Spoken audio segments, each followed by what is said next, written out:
El contenido del siguiente programa es responsabilidad absoluta de sus productores. Las opiniones vertidas en él no comprometen a Televisión Universitaria, su personal o patrocinadores.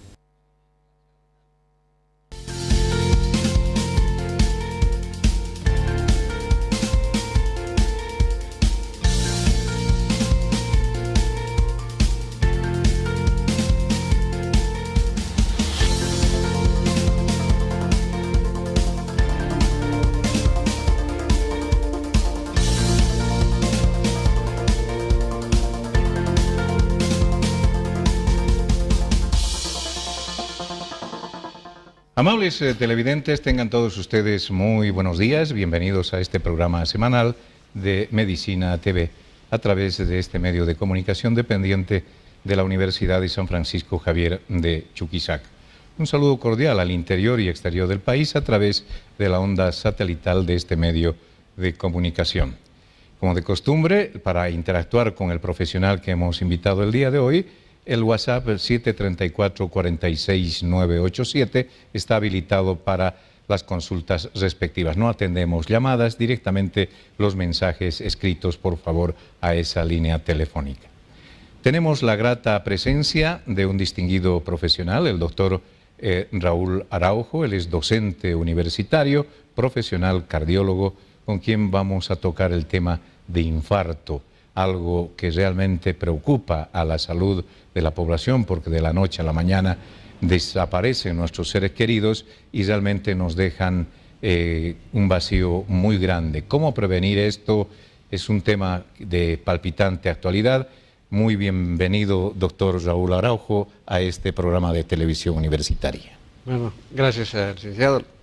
Una vez más el agradecimiento a Televisión Universitaria y indirectamente al Seguro Social Universitario Estudiantil que me deja estar aquí para poder compartir con ustedes algunos de estos temas tan vitales y de alta mortalidad que significa el infarto agudo de miocardio. Les agradezco una vez más mi presencia. Bienvenido, doctor, un gusto tenerlo acá en el programa. Habíamos conversado en medio de la semana y usted se encontraba en Panamá. Sí. ¿Fue a un curso, doctor?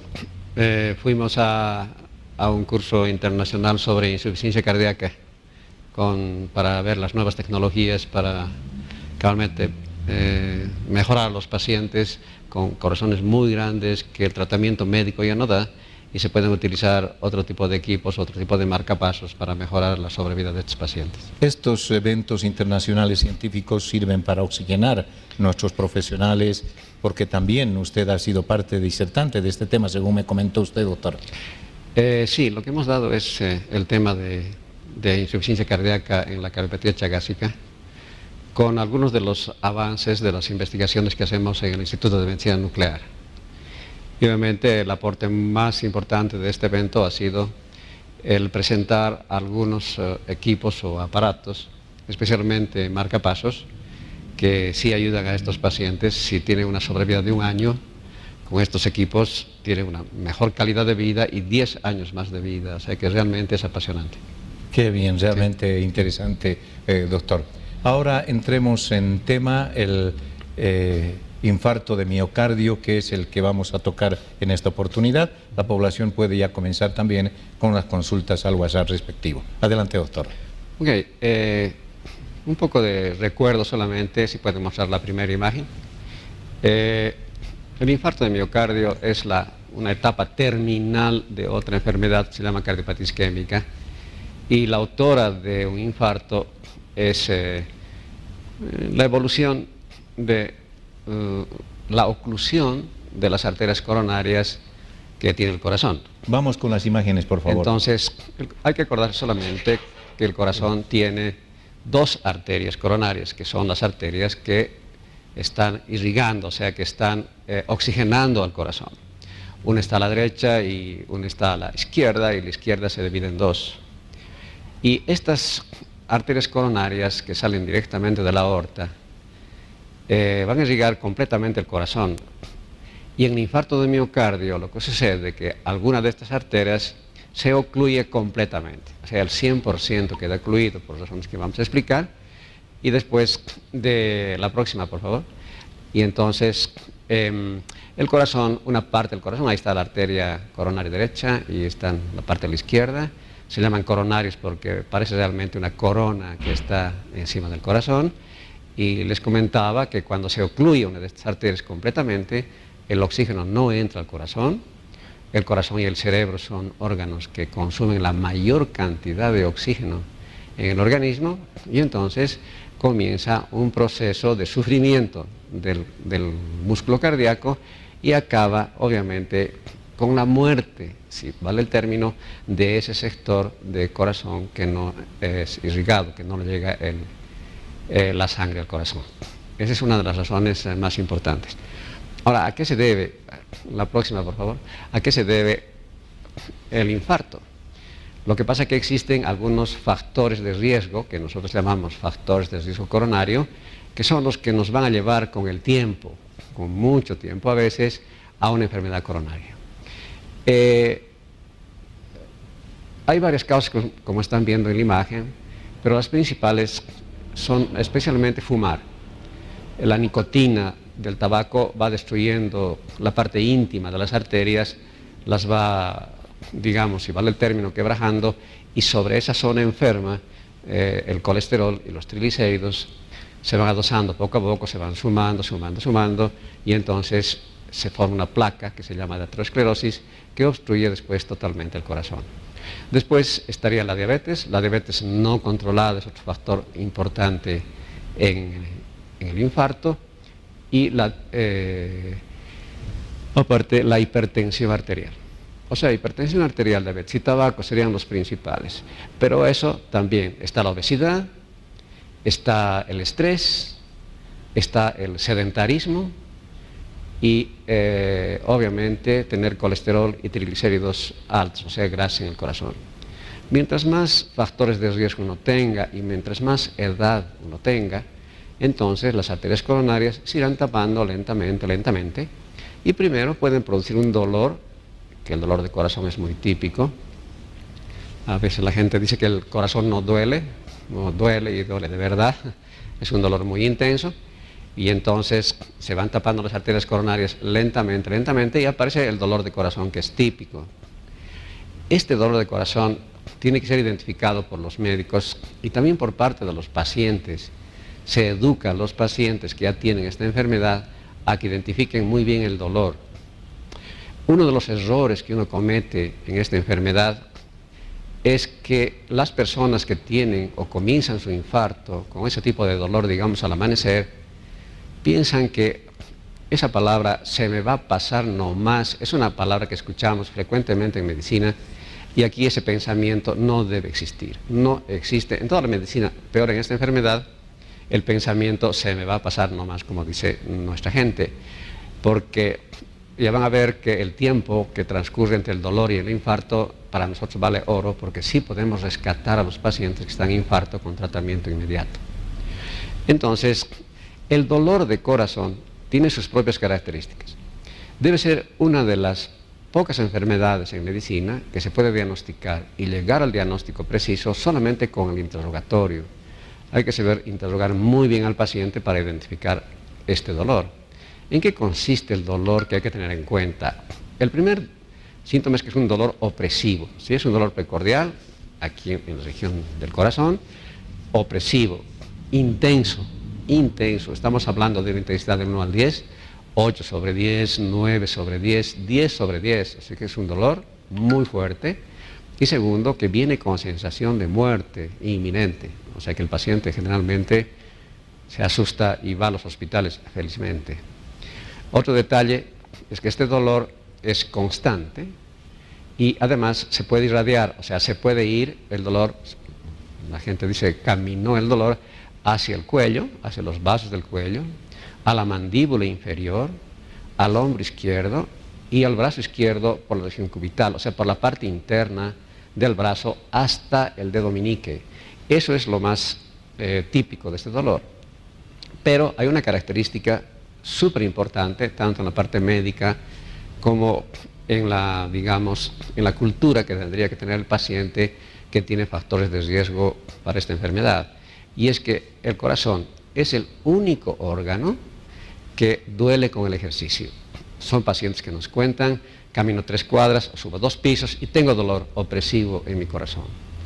Paro y el dolor se va. Y otra vez vuelvo a caminar 3 cuadras, sube 2 pisos y otra vez el dolor comienza. Esa característica es bien importante que los pacientes tengan en cuenta para acudir a un médico o directamente a un cardiólogo para que vea esta situación. Porque si solamente es ese detalle que les digo, un dolor al esfuerzo nada más, se pueden hacer estudios en medicina nuclear o en cateterismo, se pueden ver las coronarias en cine y poder solucionar el problema y que el paciente no entre en infarto. Y existen varios tipos de infartos también, dependiendo qué arteria se tapa o qué colateral de esa arteria se tapa, para decir que algunos infartos tienen menos mortalidad que otros infartos. De todas maneras, infarto es un infarto. La próxima, por favor. Entonces, hay que tener muchísimo cuidado y acudir al médico lo más antes posible. Si pueden pasar la próxima imagen.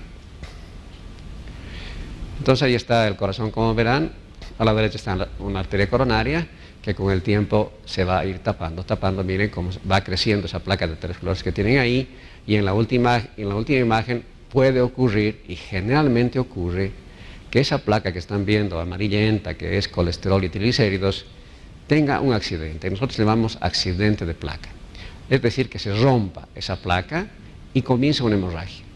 Y esa hemorragia va a tapar el 100% de la coronaria y es el momento en que el paciente va a entrar en lo que ya es un infarto. ¿Okay? O sea, hay que evitar que exista el accidente de placa. Pero a veces es muy espontáneo y eso puede ocurrir en cualquier momento de la enfermedad. Entonces, lo que se trata de solucionar cabalmente es ese accidente de placa. La próxima, si pueden, la próxima imagen.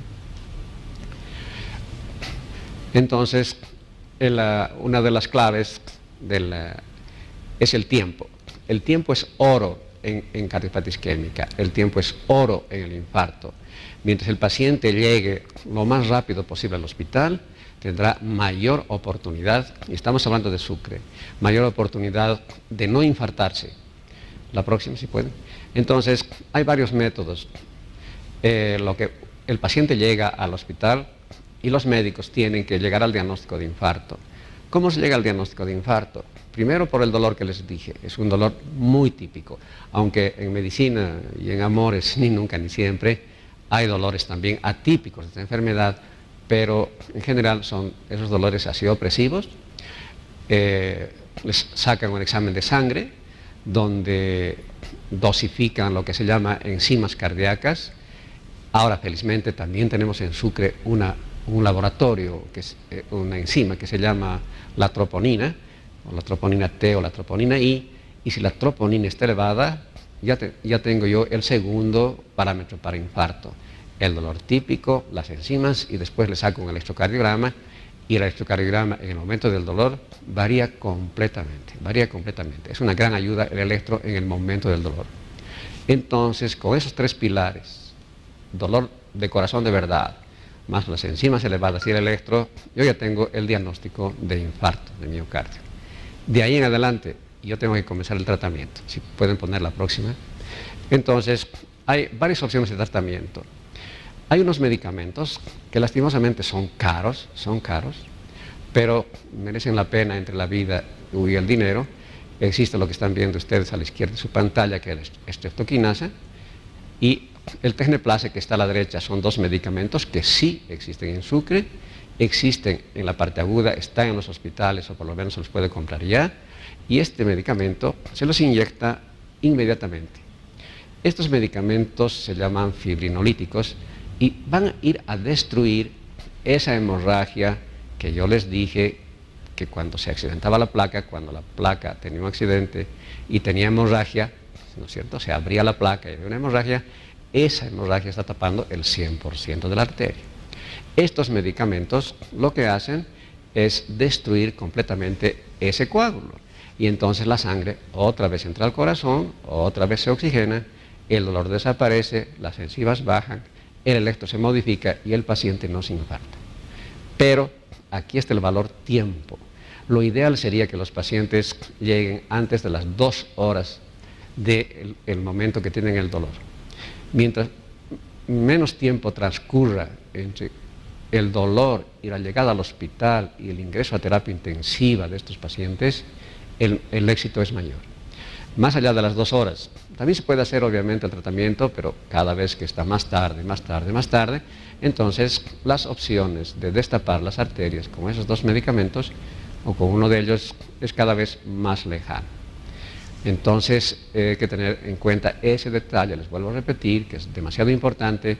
Dolor opresivo, precordial en la parte del corazón, vayan al hospital para descartar si es un infarto o no. Si no es un infarto, porque hay muchos dolores que se parecen al infarto, se descarta y ustedes no tienen ningún problema. Pero si estuvieran transcurriendo un infarto, tienen la opción de, digamos, de vivir y de solucionar ese infarto. Y la otra opción, que lastimosamente no tenemos en Sucre, porque no tenemos cateterismo cardíaco. El cateterismo es meter unos catéteres hacia el corazón y sacar un cine, una película de las arterias coronarias y ver en qué parte se está tapando. Entonces, en ese momento se hace una dilatación con un balón. En la próxima imagen está el balón, se mete el balón hacia la placa donde está la aterosclerosis y después se infla el balón, se destapa la arteria y se coloca un stent. El stent, como estaban viendo en la imagen, es un tubito, ¿sí? Es un tubito muy pequeñito que está a la derecha de su pantalla y que una vez dilatado hace que la placa de aterosclerosis se aplaste. O sea, primero se mete un balón, el balón aplasta la placa de aterosclerosis y después se mete el stent para que la placa ya no crezca. Entonces estoy asegurándome que el paciente no va a tener ni siquiera dolor y va a vivir bien. Se pueden colocar varios stents al mismo tiempo, depende de varias lesiones coronarias que uno tenga. O sea, esas son las opciones más importantes del tratamiento. Y por otro lado, como comentario también es útil señalar que si bien el dolor se presenta en la parte precordial, en la parte del corazón, existen otras enfermedades que sí pueden, digamos, ocultar un problema que no es cardíaco. Inclusive el herpes zóster, esa lesión de piel que causa dolor al principio, puede causar dolor. Algunos problemas de vesículas irradian hacia esa zona. Dolores musculares especialmente, ¿sí? Dolores del pericardio, de la capa que cubre el corazón, la neumonía, etc. Hay como 24 enfermedades que tienen dolor en ese sector y sin embargo no son cardíacos. Eso sería más o menos a grandes rasgos lo que podríamos hablar de un tema tan complicado pero tan importante en nuestro medio. Evidente, es realmente importante y muy delicado, ¿no? Un motor tan importante como es el corazón para el funcionamiento del organismo. Doctor, usted asociaba, decía, se tienen algunos dolores similares a un infarto de miocardio. ¿Cuáles serían aquellos malestares que tienen esa similitud a un infarto? A ver, por ejemplo, para hacer el diagnóstico diferencial, las punzadas que tienen las personas, por ejemplo, en esa zona, nunca son corazones, el corazón nunca duele como punzada. Ese era un secreto porque si decimos eso va a haber muchas personas que no vengan a nuestro consultorio, pero es importante decirles. Una de que se puede padecer muchísimo, por ejemplo, es la esofagitis, o sea, inflamación del esófago. Y como el esófago está cerca del corazón, entonces sí duele. La otra parte sería, que es mucho más grave, que la arteria aorta se comience a dilatar hasta que se comienza a, por términos más sencillos, a romper. Se llama disección. Se comienza a diseccionar, causa un dolor muy parecido al infarto y la mortalidad es muy alta, casi 90% de los infartos, de los aneurismas, o sea, la disección de aorta, llevan a la mortalidad en los grandes centros donde hay que operar inmediatamente y aquí no tenemos cirugía de corazón. Entonces la mortalidad de ahí es el 100%. Esa debe ser la enfermedad que más se parece al infarto agudo de miocardio. Hay diferentes edades, gente joven, gente mayor, pero lo que sorprende es en la gente joven ha sufrido un infarto, dicen, y ¿esto es falta de control, de seguimiento de algún daño que tenga el organismo, doctor? Yo creo que es el control si es un joven que es obeso, hipertenso y que tenga diabetes y que fume, entonces esos factores de riesgo van a hacer que tenga lesiones coronarias que van a llevar al infarto lentamente.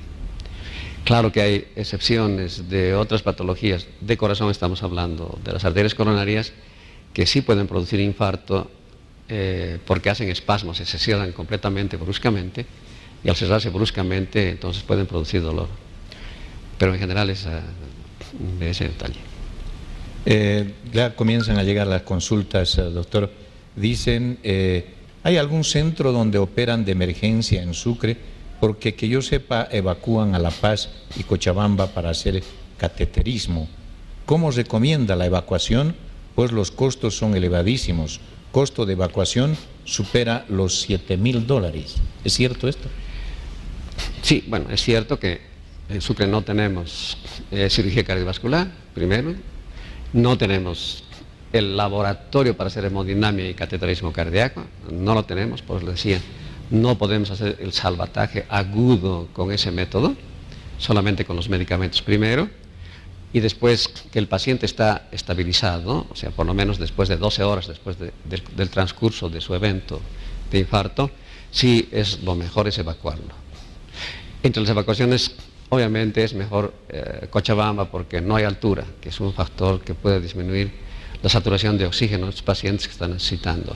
De todas maneras, las mayores evacuaciones que se hacen son a Cochabamba, porque en Cochabamba por lo menos hay unos 3 centros que sí hacen este tipo de intervenciones y que tienen experiencia, ¿no?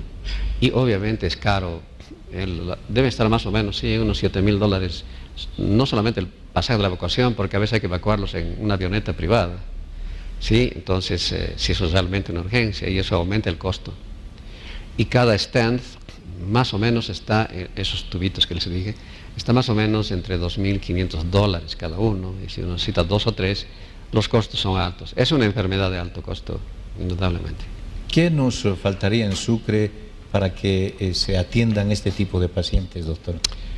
A ver, yo creo que lo primero es cambiar la mentalidad de muchos médicos para actuar en equipo. Aquí no se actúa en equipo, cada médico va por su lado, ¿no es cierto? Entonces no hay una confusión de todo. Ese es un aspecto cultural médico que debíamos corregir. El otro es que tendría que haber equipos que no son muy baratos tampoco. Un equipo de hemodinamia de alta tecnología debe estar sobre los $3 millones, más o menos. Y además gente preparada para eso. Y gente preparada hay, o sea, no creo que exista. Pueden venir gente que está preparando en el exterior para hacer ese tipo de estudios. Pero aparte, no solamente es cuestión de tener el equipo para hacer cateterismo, porque si se complica el cateterismo, tiene que ir a cirugía cardiovascular, a corazón abierto. Y no tenemos cirugía de corazón abierto. Entonces, ese es otro equipo, con otro costo. Equipos estamos hablando, no médicos solitos. Equipos de cirujanos, hemodinamistas, que sepan hacer la recuperación de la cirugía de corazón inmediata, gente preparada, hasta enfermeras que estén especializadas en este tipo de situaciones. En otras partes las enfermeras son el número 1 de esta enfermedad porque son hechas y especializadas para eso, están entrenadas para este tipo de cirugías. De eso las instrumentadoras tienen que saber muchísimo y tener aparte corazón-pulmón para hacer cirugías de corazón abierto si son necesarias. O sea, los costos son altos, pero no creo que sean imposibles. Como historia les cuento y una anécdota, el boliviano belga de Cochabamba, que es uno de los hospitales de referencia en Bolivia para cirugía cardiovascular, el doctor Barnechea y compañía vinieron a Sucre a poner su instituto. Y los médicos de Sucre de esa época les bloquearon para que no entren al Hospital Santa Bárbara. Esa idiosincrasia triste nos persigue hasta el día de hoy un poco. Entonces, lastimosamente, imagínense, hubiera sido un centro de alta tecnología, ayudado por el exterior, obviamente, por los belgas, para tener cirugía de corazón en Sucre. Esa fue la idea, porque 3 de ellos eran chuquisaqueños del boliviano belga. Esa es la historia. ¿Cuántos cardiólogos tenemos en Sucre, doctor? 13, si no me 13 o 14. Que están en la sociedad son 13. Pero hay un poco más. ¿Tienen actividades como sociedad? Sí, bueno, como sociedad sí, hay actividades, hay cursos, ¿sí?, que se hace especialmente de estos temas, o de temas de interés que tienes relacionados con medicina interna, etcétera, etcétera. Cabalmente este 30 y 31 hay un curso de ese tipo de eventos de la Sociedad de Cardiología de Sucre. A propósito, consulta un amable televidente, ¿esta enfermedad también puede considerarse como un problema público en la salud? ¿El Servicio Departamental de Salud junto a la Sociedad de Cardiólogos no podría hacer algo para dotarle a Sucre mínimamente para la atención adecuada de un problema cardiológico? Bueno, yo creo que aquí, en cuanto a salud pública se refiere y manejo de salud pública, seguramente hay que atenerse a las estadísticas, ¿okay? La enfermedad número 1 en cardiología en Sucre es el Chagas, ¿sí? Bueno, hay un cierto apoyo sobre Chagas, pero no lo que es necesario, ni siquiera de una enfermedad tan grave como el Chagas. El 90% de las internaciones del Hospital Santa Bárbara son Chagas, de insuficiencia cardíaca. Entonces el infarto queda relegado en la estadística un poco. Más o menos se espera que 10 millones de personas se mueran el año 2020 en Estados Unidos de infarto. Hace que esas poblaciones de alto riesgo están viviendo en países desarrollados. Es una enfermedad de los países desarrollados. Muere muchísima gente y se invierte mucho dinero en esos países. En cambio, nuestro no. La tendencia de tener infarto en nuestro país es todavía poca, pero se está viendo cada vez más, cada vez más. Pero claro, para el paciente no le interesa que la estadística sea 1 o 100. Lo importante es el paciente como tal en ese momento. Para ese paciente sí se podría tener, digamos, un avance en tecnología en algún momento. Doctor, soy de la provincia y me han detectado recientemente que tengo Chagas. ¿Cómo puedo hacer? Estoy desconcertado, choqueado y preocupado por la situación de mi Chagas. ¿Tengo posibilidad de cura? ¿Hay tratamiento aquí en Sucre o necesito visitar otros centros en el interior? Lo primero que tienen que hacer, después que le haya hecho un laboratorio que haya salido positivo para Chagas, es ir ante un cardiólogo o otro médico que le saque un electrocardiograma. El electro le va a orientar exactamente qué es lo que pasa con su corazón. Si usted tiene electro normal, quédese tranquilo, no tiene afección al corazón, punto, así de fácil.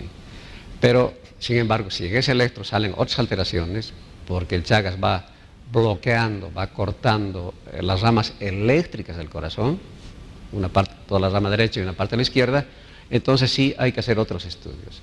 No es necesario, yo creo, que ir a otros centros. Aquí existe toda la tecnología, existe Holter, que es un electrocardiograma de 24 horas que había que colocar a algunos pacientes para determinar si tienen arritmias o no, y hay ecografistas, hay ecógrafos, lo suficientes como para tener información, y en medicina nuclear también hacemos algunos estudios sobre irrigación y función del corazón en los pacientes chagásicos. Y después, con eso habrá que decidir si es tratamiento o no, porque el tratamiento es relativo. Tal vez los únicos que se curan en el Chagas son los chiquititos que nacen de mamás chagásicas. Se les saca muestras de sangre del cordón umbilical. Si eso es positivo, se comienza el tratamiento, y el tratamiento con un medicamento que se llama bencidazol por 2 meses, digamos, y se curan, quedan con un laboratorio negativo. Lo demás es un misterio.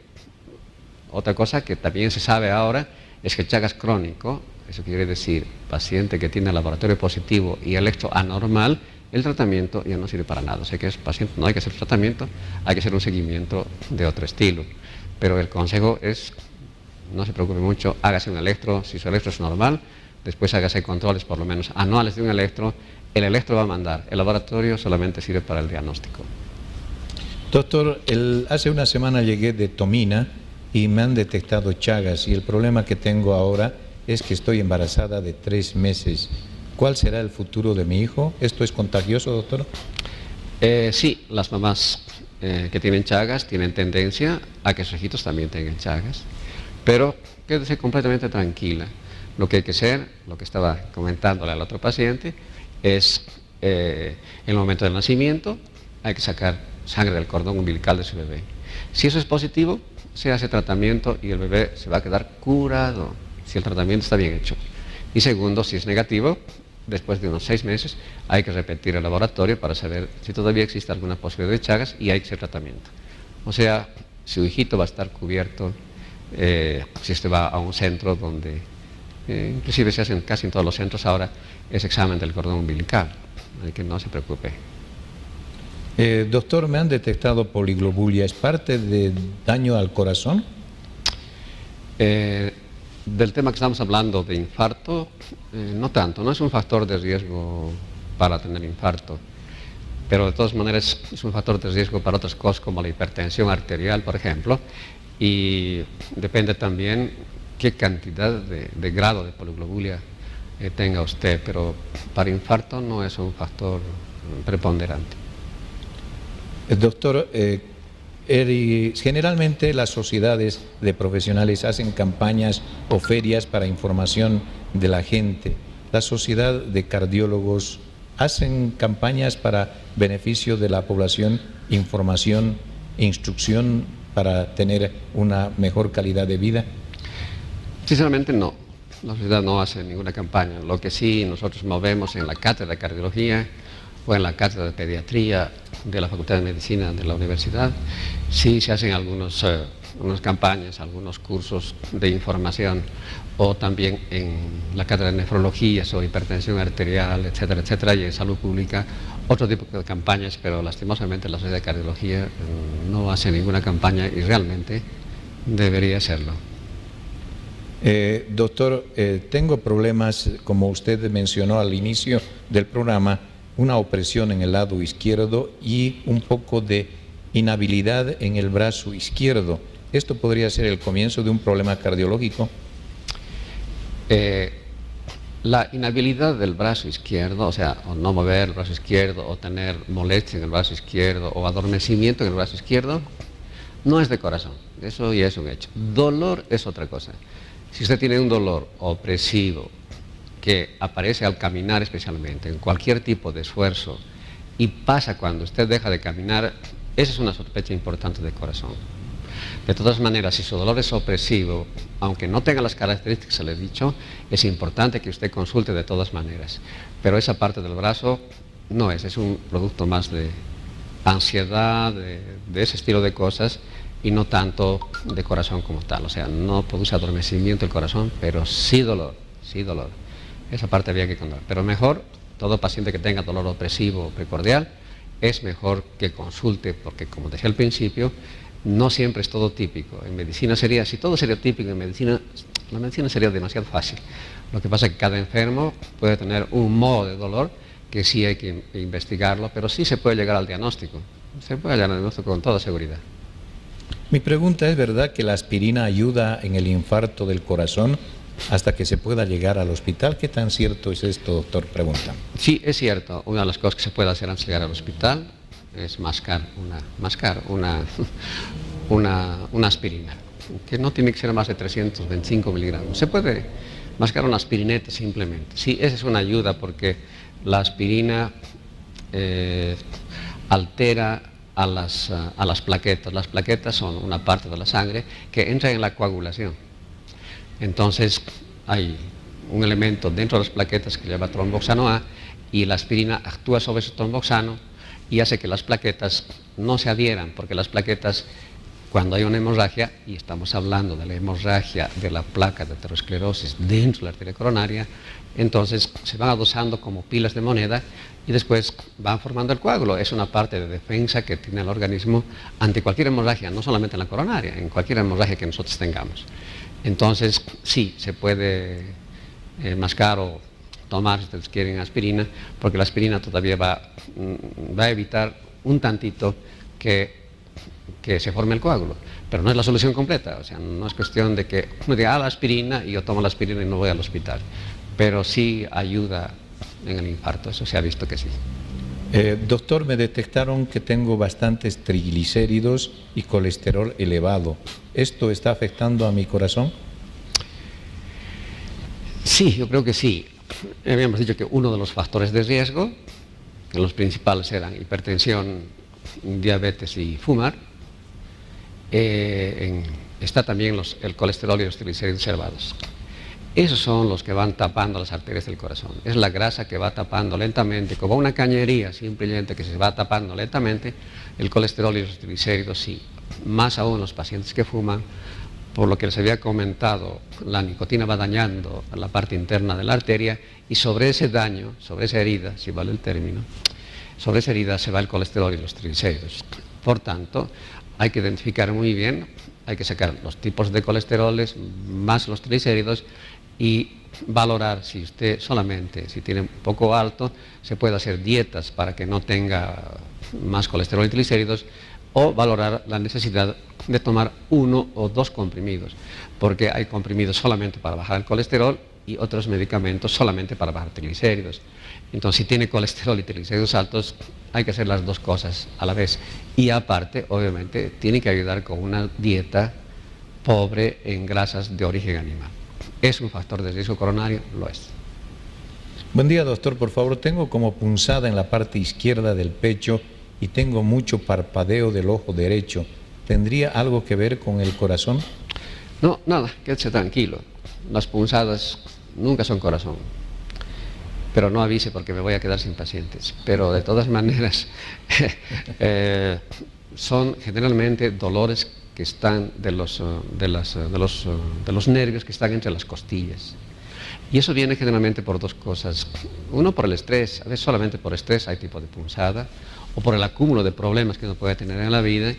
Y lo que se ve en esta época un poco más es que los pacientes que están en un ambiente caliente y se salen sin abrigarse, digamos, a otro ambiente, entonces eso puede causar irritación de los nervios intercostales que causan ese tipo de punzadas. Y del ojo no, absolutamente nada, no tiene ninguna relación. Tengo parálisis facial, me dio el día de ayer en la noche cuando salí por el viento frío. ¿Esto tiene que ver con problemas cardíacos, doctor? No, ninguno, absolutamente no. La parálisis facial producida a Fírigore absolutamente no tiene relación con el corazón, felizmente.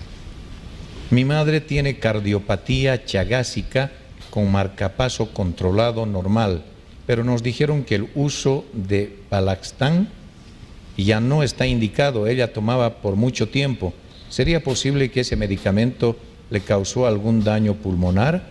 Porque le dijeron que actualmente que está muy mal sus pulmones y le dificulta caminar y se cansa mucho. Si el marcapaso estuvo bien indicado y la persona llegó temprano al marcapaso, las posibilidades de sobrevivir y vivir felices, así os digo a mis pacientes, es buenísimo, o sea que no habría ningún problema. Si el marcapaso está controlado mismo y hace controles con el programador cada cierto tiempo, entonces no creo que haya ningún problema en verdad. El otro detalle, seguramente su mamá tenía también presión alta y por eso le daban el Palaxtan o el Valsartán, que es el nombre genérico del medicamento.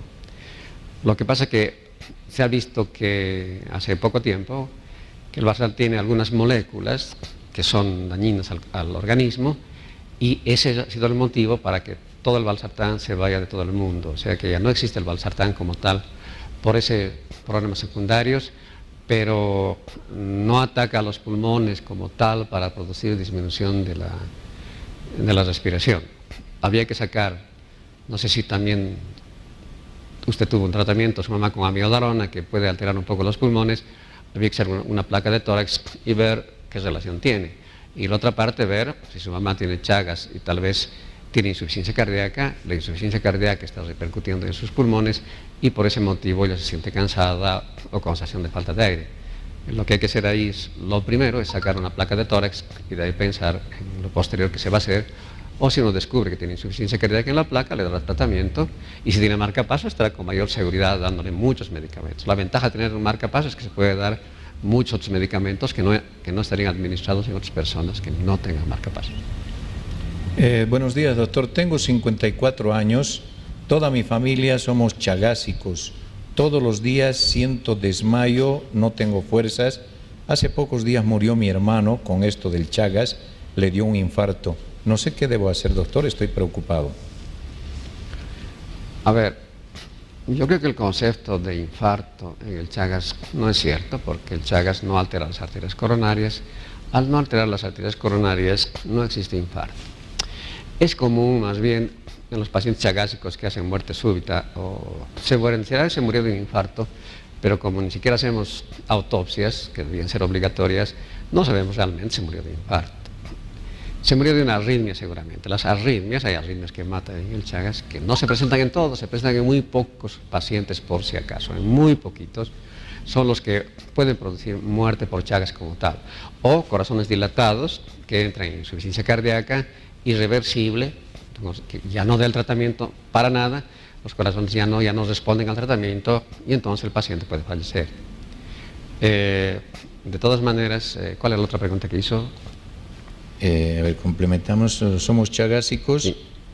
Mi hermano falleció con Chagas, ¿qué debo hacer con estas circunstancias?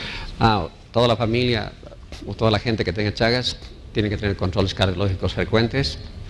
Laboratorios no hay para qué repetir. Una cosa que también hay que quitarla de la mente de la gente es que el laboratorio tiene unos números, las diluciones, digamos 1 sobre 32, 64, 128 o 2024, pero no porque esté más alto esa dilución quiere decir que el paciente esté peor, o que si el paciente está más bajo, el paciente está mejor. No, eso solamente sirve para saber si tiene o no tiene Chagas.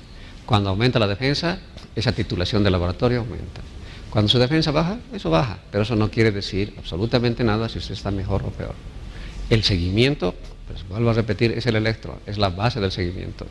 De ahí en adelante, si hay alteraciones en el electro, sí se pueden hacer tratamientos para evitar no tanto por lo menos controlar la enfermedad. Ahora, si usted tiene mareos, ese es un signo de alarma en el Chagas, porque los mareos en los pacientes chagásicos o el desmayo en los pacientes chagásicos implican que generalmente la frecuencia cardíaca esté más baja que 60.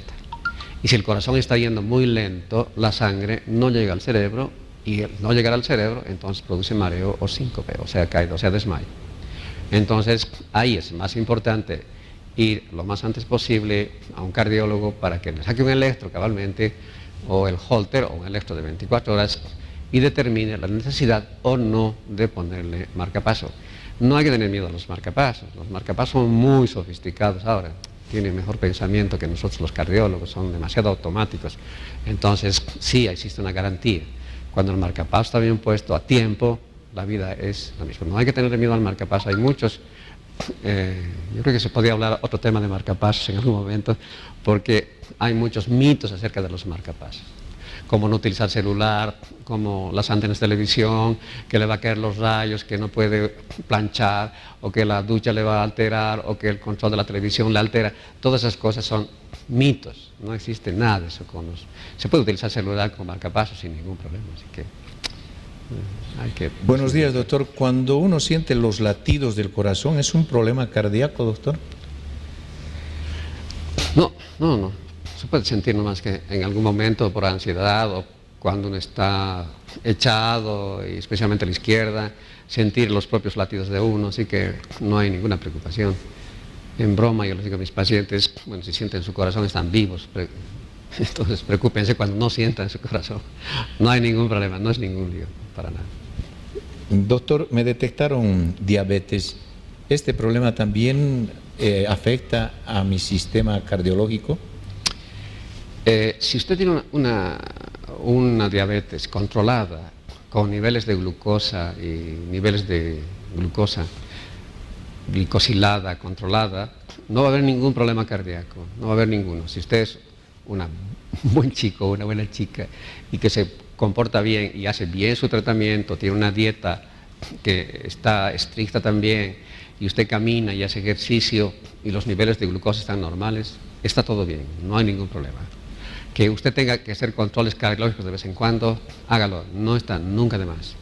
Pero si su glucosa está disparada y está completamente desequilibrada, sube, baja, Eso sí, se va a alterar un poco.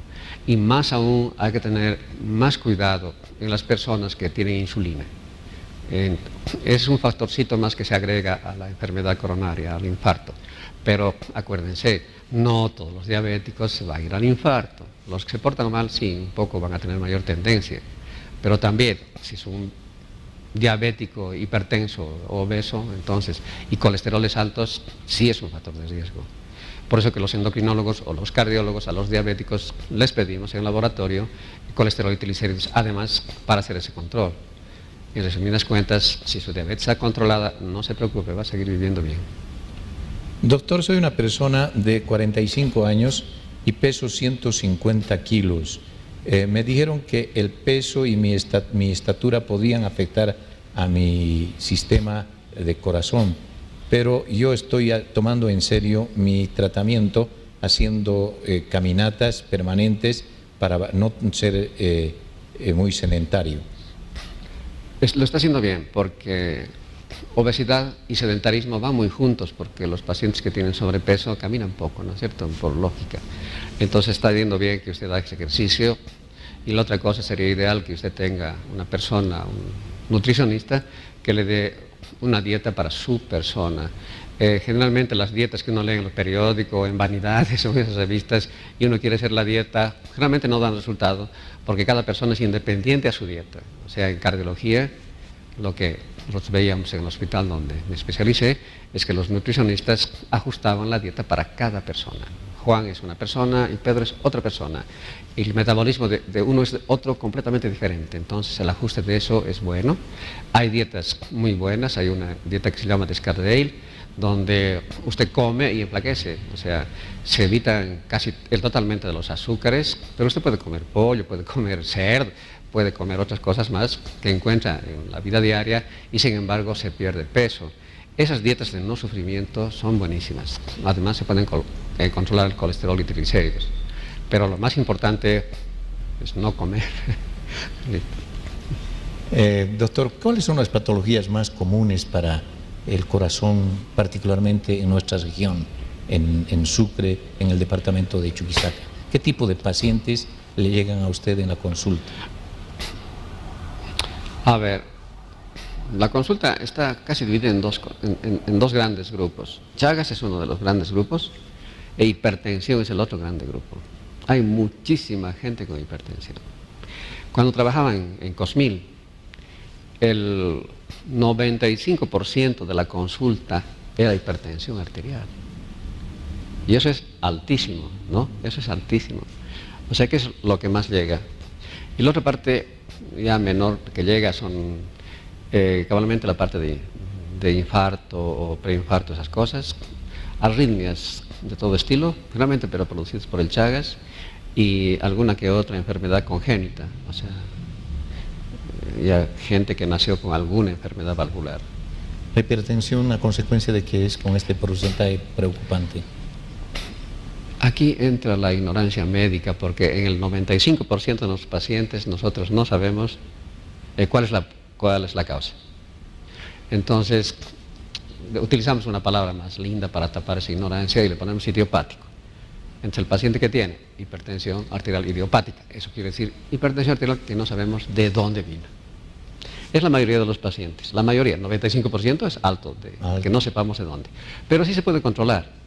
Lo que usted también que el paciente se comporte bien y entonces siga todas las reglas de la hipertensión, porque no solamente, el otro concepto básico, es no solamente el tomar los medicamentos que usted le va a bajar la presión, sino cambia además sus estilos de vida, comer con sal, estar estresado, ser sedentario, estar obeso, la diabetes no controlada, etc., va a seguir la presión arterial alta, aunque yo le dé el mejor medicamento del mundo que no existe.